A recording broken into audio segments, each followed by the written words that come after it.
Good morning to you, ladies and gentlemen, boys and girls, and all the aspirants of NDA. Going by the series of talks that I've been having on National Defence Academy, getting on to the next step, formative years of NDA. All this is coming to you from Chandigarh Defence Academy in Chandigarh, and I'm General H.J. Singh.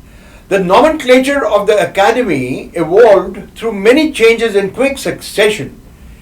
Indian National War Memorial, then it got on to National War Academy NWA, Junior Experimental Wing, Inter-Services Wing ISW, and the Joint Services Wing JSW. The National War Academy and Armed Forces Academy appeared to be aggressive to the Republican system. The fact that Indian troops had been deployed out of the country not to wage their own wars but to fight others' wars and help in maintaining international peace. The nation itself was not at war or preparing for any operational situation in an imminent war. The National War Academy did not in any way aimed at youth combat preparedness. Therefore, the title National War Academy was inappropriate and the Inter-Service Wing sounded intrusive. It was decided in December 1949 that ISW be renamed on 1st January 1950, 3 months after the foundation stone was laid at Khadakwasla. The names Armed Forces Academy and Inter-Services Wing were replaced with National Defence Academy and Joint Services Wing, giving them true and proper names. The National Defence Academy was most appropriate title because it was going to be the first ever non-combatant peacetime academy.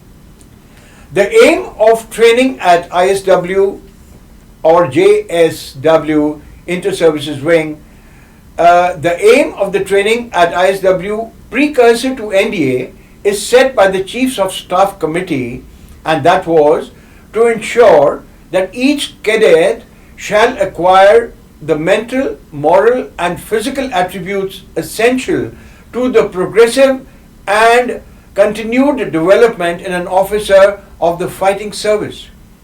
Next is to attain the requisite educational standard essential to all officers, whatever their arm or branch of service.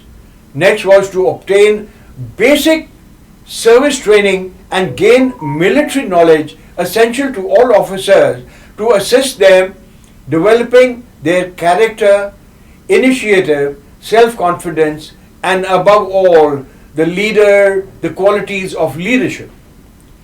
Next was to develop ability to appreciate the inter-service aspect of the armed forces and to develop an interest in extracurricular activities of the outdoor type. The dress code of cadets did not take much time to evolve from drill, KD shirt to blue patrol and white patrol. Cadets were also issued with bicycles to facilitate their movements within the campus. The most important reason or purpose of Inter-Service Wing or later on NDA was that cadets will live together, play together, and pursue their activities together, thus developing rapport and bonds of friendship. The foundation of cooperation is thus to be built in the first 3 years of the pre-commission training. This binding factor is further strengthened in advanced stages of career through inter-service courses at different stages and level. Now the crest of NDA. This is very interesting.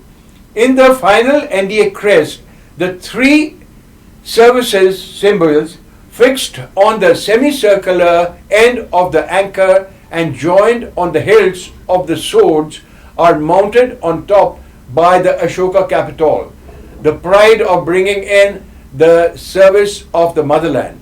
In this logo, the symbols of Army, Navy, or the Air Force no longer remain separate entities but are fused into one organic whole, communicating jointness of the three services. In 1950, a Sanskrit motto of Seva Paramo Dharma was chosen in keeping with the spirit of nationalism. Along with this, the three-word motto in English, service before self, remains in vogue even today. Academy colors. This is very interesting too. The insignia and the scroll rest on the maroon background. It was obtained by mixing a homogeneous proportion 33.3% each of olive green, which is the Army color, Persian blue, Navy color, and the sky blue, the Air Force color, with red for blood in equal proportion, the color of chivalry, signifying an ultimate sacrifice in devotion to duty. Because it was the first ever experiment, esoteric shade of maroon so obtained had no definition in the catalogue of color. It was thus known as the Academy color and was adopted in Khadakwasla in 1956. This organic fusion of three services, emblems, color, and the joint motto symbolizing jointness is the de jure at the Academy as a symbol of unity and integration of the three services. This color graces the NDA flag, the background of the formation sign, and adorns the attire of the cadets by the way of a necktie, very well as shoulder and garter flashes. As one piece, it signifies cohesiveness, spirit de corps, and ultimate strength of the country's armed forces. The Tri-Services Command. A Lieutenant General, a Vice Admiral, and an Air Marshal commands the NDA in rotation. Similarly, the Deputy Commandant and the Chief Instructor in rotation is of the rank of a Major General, Rear Admiral, and Air Vice Marshal. The Principal Director Training of the rank of a Brigadier, Commodore, and Air Commodore is also in rotation.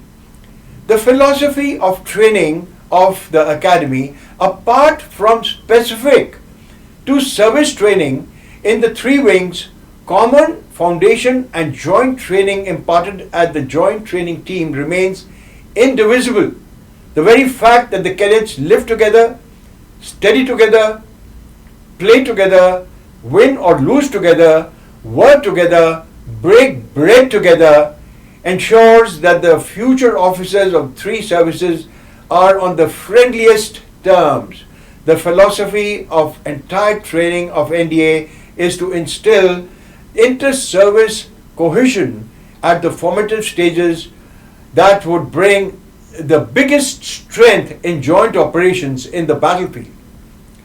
This brings me to an end of this particular video on formative years of NDA. Next time, I shall bring to you another insight on NDA. Wait for the next video. With all good wishes, good luck to the aspirants of NDA. God bless and Jai Hind.